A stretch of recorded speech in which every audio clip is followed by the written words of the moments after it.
ఆదిలాబాద్ జిల్లా కేంద్రంలో తీజ్ ఫెస్టివల్ ముగింపు వేడుకలు ఘనంగా జరిగాయి. 9 రోజులు నియమనిష్టలతో గిరిజనులు ఉపవాస దీక్షలు చేశారు.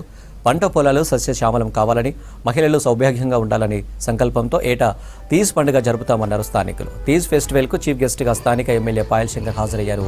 పంచభూతాలను నిత్యం పూజించడం వల్లే సమస్యలు రావన్నారు పాయల్ శంకర్. ఆదిలాబాద్ లో బంజారా భవన్ ఏర్పాటుకు కృషి చేస్తానని ఎమ్మెల్యే చెప్పారు. అటు బంజారా యువతి యువకులు సాంప్రదాయ నృత్యాలతో హోరెత్తించారు.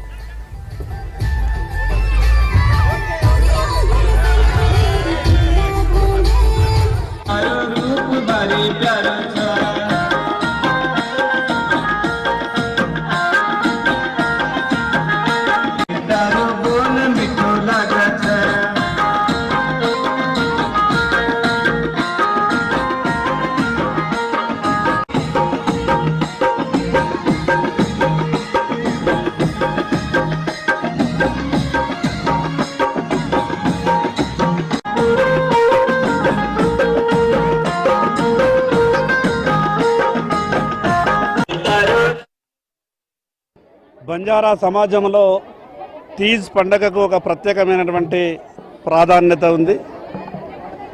ఆ యొక్క పండగను ఆదిలాబాద్ పట్టణంలో ఇంత గొప్పగా నిర్వహించుకోవడం, 9 రోజుల పాటు పెళ్లి కాని కన్నెలంతా కూడా నా కుటుంబం నన్ను కన్నటువంటి ఇల్లు బాగుండాలని, అదే రకంగా ఒక మంచి భర్త దొరకాలని, నేను ఏ ఇంటికైతే పెళ్ళైన తర్వాత వెళ్తానో ఆ ఇల్లు కూడా బాగుండాలని, నాతో పాటు నా సమాజం అంతా కూడా బాగుండాలని గొప్పగా పూజలు 9 రోజుల పాటు చేస్తూ చివరికి తీజ్తో ఈ యొక్క ముగింపు కార్యక్రమాన్ని నిర్వహించేటటువంటి ఈ యొక్క కార్యక్రమ పండుగ తీజ్ పండుగ.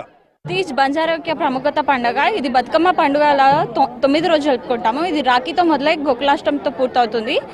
ఎలాగైతే పార్వతీదేవి శివుని కోసం తపస్సు చేసి ఉపవాసం ఉందో, అలాగే మా కన్యలు మంచి భర్త దొరకాలని ఈ పండుగ జరుపుకుంటాము.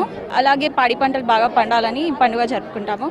అలాగే ఒకప్పుడు ఊర్లలో జరుపుకునేవారు, అది అంతరించి పోకుండా ఉండడానికి, ముందు భావితరాలకు తెలియజేయడానికి మేము ఈ పండుగని జరుపుకుంటున్నాము. మేము చాలా చక్కగా ఈ పండుగను జరుపుకుంటాము. ఈ మా సంస్కృతి అనేది అంతరించిపోకుండా ఉండడానికి కోసము మేము దీన్ని పల్లెల నుంచి పట్టణాలకు కూడా తీసుకొచ్చాము. దీన్ని మేము ఇక్కడ రాఖీ పౌర్ణమి నుంచి కృష్ణాష్టమి వరకు జరుపుకుంటాము. 9 రోజుల పండుగ.